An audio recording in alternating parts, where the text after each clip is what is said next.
Au nom du Père, du Fils et du Saint-Esprit, un seul Dieu, Amen. Chers frères et chères sœurs, aujourd'hui c'est le 4e dimanche du Grand Carême, dimanche de la Samaritaine. Les 3 derniers dimanches, nous avons parlé des 3 premières étapes du Grand Carême qui sont l'attachement, l'acceptation et la décision. Aujourd'hui, le dimanche de la Samaritaine, nous allons parler de la 4e étape du Grand Carême qui est le dialogue. La situation de la Samaritaine est beaucoup plus difficile que celle du fils prodigue. Non seulement elle a succombé au péché sans penser à se repentir, mais elle a commis le même péché à répétition, et ceci peut-être pendant plusieurs années, car Jésus lui a dit « Tu en as eu 5 et l'homme que tu as maintenant n'est pas ton mari. » Il y a eu un long dialogue entre eux, et finalement, la Samaritaine a reconnu son péché et elle a décidé de se repentir et de changer sa vie. L'évangile de l'office de la Sainte Liturgie, Jean 4, nous parle de la Samaritaine. Le sujet que je souhaite aborder avec vous aujourd'hui, chers frères et chères sœurs, est l'art de dialoguer. Jésus, fatigué du voyage, s'assit au bord du puits, il était environ midi. Jésus est allé à sa rencontre malgré la chaleur et malgré sa fatigue. Il a dû traverser toute la Samarie pour aller de la Judée, qui est au sud du pays, jusqu'à la Galilée, qui est au nord du pays. Une femme de Samarie vint pour puiser de l'eau et Jésus lui dit « Donne-moi à boire ». Ses disciples étaient allés à la ville acheter de quoi manger. Il a fait semblant d'avoir besoin d'elle en lui disant « Donne-moi à boire ». Par contre, c'est nous qui avons besoin de lui.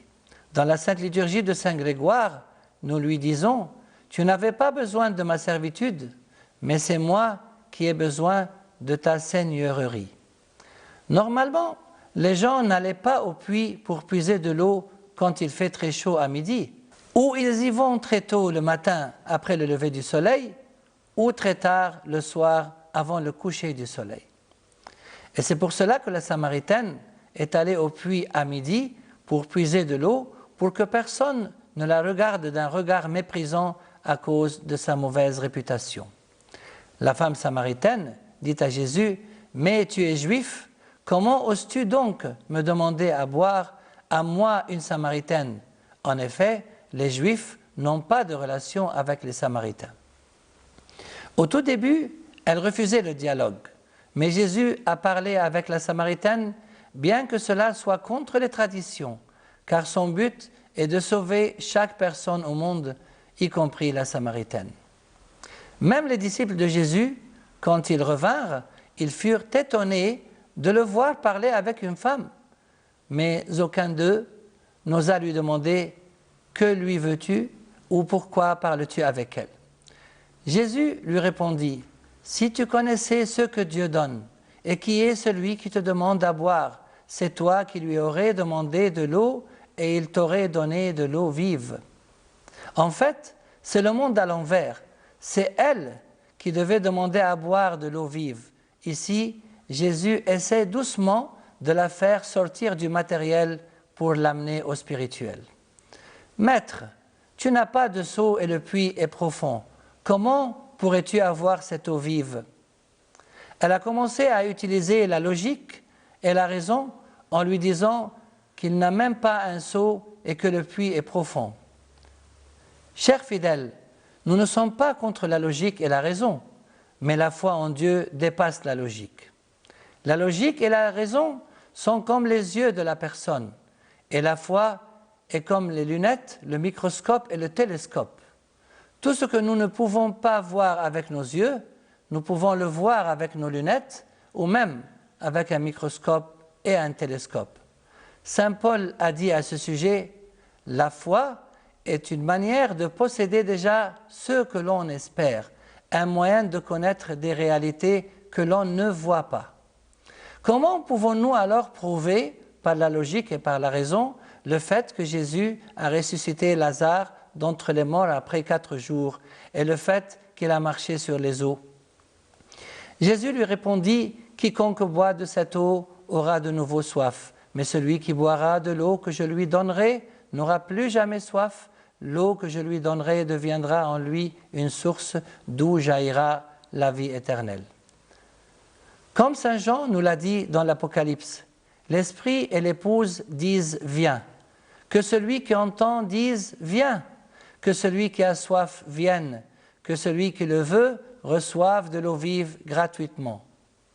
Le Saint-Esprit et l'Église, l'épouse du Christ, nous invitent, comme le Christ l'a proposé à la Samaritaine, à boire de cette eau vive qui mène à la vie éternelle. Jésus a commencé à lui montrer qu'elle trouverait ce dont elle a besoin chez lui et qu'elle aurait toujours soif chaque fois qu'elle boit de l'eau du monde. Dieu a dit dans le livre de Jérémie, « Oui, il est double le méfait commis par mon peuple. Il m'abandonne, moi, la source d'eau vive, pour se creuser des citernes fissurées qui ne retiennent pas l'eau. L'eau du puits représente le péché qui mène à la mort, ainsi que tout ce qui est terrestre et éphémère, tandis que l'eau vive que Jésus mentionne représente la vie éternelle, ainsi que tous ses dons éternels et spirituels. Saint Paul nous dit, car le salaire du péché, c'est la mort, mais le don gratuit de Dieu, c'est la vie éternelle en Jésus-Christ, notre Seigneur. La femme lui dit, « Maître, donne-moi cette eau pour que je n'ai plus soif et que je n'ai plus besoin de venir puiser de l'eau ici. » Ouf! Elle commence enfin à lui demander qu'il lui donne cette eau vive, mais elle pense toujours à cette eau matérielle. Le comportement de la Samaritaine, lors de son dialogue avec Jésus, a beaucoup changé et s'est beaucoup amélioré.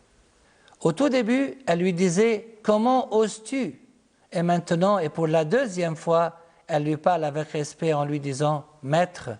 Au début, elle refusait de dialoguer avec lui. Et maintenant, elle lui demande de l'aide. Elle commence à reconnaître ses besoins et ses faiblesses. Jésus lui dit « Va chercher ton mari et reviens ici ». La femme lui répondit « Je n'ai pas de mari ». Et Jésus lui déclara « Tu as raison d'affirmer que tu n'as pas de mari, car tu as eu 5 maris et l'homme avec lequel tu vis maintenant n'est pas ton mari. Tu as dit la vérité. » Il commence gentiment et sans la blesser à l'aider à confesser. Il lui dit « Va chercher ton mari et pas ton amoureux ou ton chéri, car son but est de la sauver et non de l'écraser moralement. Comme il le fera avec Judas Iscariote lors de son arrestation, quand il lui dira « Mon ami, ce que tu es venu faire, fais-le ». Jésus aurait pu l'accuser de traître, mais il ne l'a pas fait. Il montre aussi à la Samaritaine qu'il connaît tout son passé ainsi que le nombre d'hommes qu'elle a fréquentés. Jésus cherche un point positif pour l'encourager. Il la félicite du fait qu'elle lui a dit que la personne qu'elle fréquente actuellement n'est pas son mari. Que représentent les 5 maris qu'elle fréquentait et auxquels elle a été soumise? En fait, ils représentent le plaisir des 5 sens auxquels l'humanité a été soumise. Le désir de manger, le désir sexuel, le désir de posséder de l'argent, le désir de connaissance et le désir d'autorité. L'humanité s'est essayée à ces 5 désirs différents sans en être rassasiée, car quiconque boit de cette eau aura de nouveau soif. Le 6e mari représente le diable, auquel l'humanité continue à être soumise. Il ne veut pas nous lâcher et nous laisser tranquilles. Le seul mari qui pourra nous libérer des 6 premiers maris est le Christ, comme saint Paul nous l'a dit. Je vous ai fiancé à un époux unique pour vous présenter au Christ comme une vierge pure. Alors la femme s'exclama « Maître, je vois que tu es un prophète ». Pour la 3e fois, elle l'appelle maître et pour la première fois, elle le reconnaît en tant que prophète. Il semble que le dialogue que Jésus a entamé avec elle puisse bientôt porter ses fruits. Nos ancêtres samaritains ont adoré Dieu sur cette montagne, mais vous les Juifs, vous dites que l'endroit où l'on doit adorer Dieu est à Jérusalem. À cause de sa honte devant lui, elle commence à changer de sujet en lui posant une question dogmatique. Mais, chère fille, le but de cette rencontre n'est pas de rentrer dans un dialogue théologique ou dogmatique. Il s'agit d'un problème beaucoup plus grave, d'un abcès qu'il faut percer. Va chercher ton mari. Jésus lui répondit, crois-moi, le moment vient où vous n'adorerez le Père ni sur cette montagne, ni à Jérusalem. Vous les Samaritains, vous adorez Dieu sans le connaître. Nous les Juifs, nous l'adorons et le connaissons, car le salut vient des Juifs. Mais le moment vient, et il est même déjà là, où les vrais adorateurs adoreront le Père en étant guidés par son esprit et selon sa vérité. Car tels sont les adorateurs que veut le Père, Dieu et l'Esprit. Et ceux qui l'adorent doivent l'adorer en étant guidés par son esprit et selon sa vérité. Malgré tout, Jésus répond à sa question et corrige également la fausse conception de l'adoration en laquelle elle croyait. Alors la femme laissa là sa cruche d'eau et retourna à la ville où elle dit aux gens « Venez voir un homme qui m'a dit tout ce que j'ai fait. Serait-il peut-être le Messie ?» Ils sortirent donc de la ville et vinrent retrouver Jésus. Elle a abandonné sa cruche, qui représente son ancienne vie, et est allée prêcher la bonne nouvelle aux Samaritains. En leur disant « Serait-il peut-être le Messie ?» Elle les invite indirectement à découvrir ce personnage unique qui a réussi par le dialogue à changer sa vie. Le second fruit du dialogue est le fait que les Samaritains lui demandent de rester avec eux. Beaucoup de Samaritains de cette ville crurent en Jésus parce que la femme leur avait déclaré « Il m'a dit tout ce que j'ai fait ». C'est pourquoi, quand les Samaritains arrivèrent auprès de lui, ils le prièrent de rester avec eux et Jésus resta là 2 jours.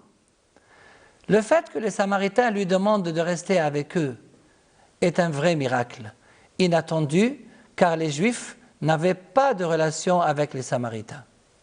Je vous laisse deviner, chers fidèles, comment se sont déroulés les 2 jours en Samarie entre Jésus et les Samaritains. Par exemple, combien de maisons a-t-il visité? Le nombre et le genre de questions qu'ils lui ont posées, leur réaction envers son amour pour eux et d'autres questions qui me dépassent. Quant au 3e fruit du dialogue, c'est le fait qu'un grand nombre de Samaritains crurent en lui parce qu'ils l'ont entendu lui-même. Ils furent encore bien plus nombreux à croire à cause de ce qu'il disait lui-même. Et il déclarait à la femme, « Maintenant, nous ne croyons plus seulement à cause de ce que tu as raconté, mais parce que nous l'avons entendu nous-mêmes et nous savons qu'il est vraiment le Sauveur du monde. » Quelle joie! En 2 jours, les Samaritains sont complètement convaincus que Jésus est le Sauveur du monde. Leur foi en Jésus a dépassé la foi du peuple de Dieu à cette époque. Comme la foi du centurion, qui était un païen non juif, Jésus fut plein d'admiration pour lui. Il se tourna vers la foule qui le suivait et dit « Je vous le déclare, même en Israël, je n'ai pas trouvé une telle foi. » Conclusion, chers fidèles, soyons comme la Samaritaine, apprenons à reconnaître que nous sommes faibles et pécheurs et à demander à Dieu de nous accorder son amour et de le partager avec les autres. Que notre Seigneur Jésus nous aide à partager son amour avec les autres et gloire à lui éternellement. Amen.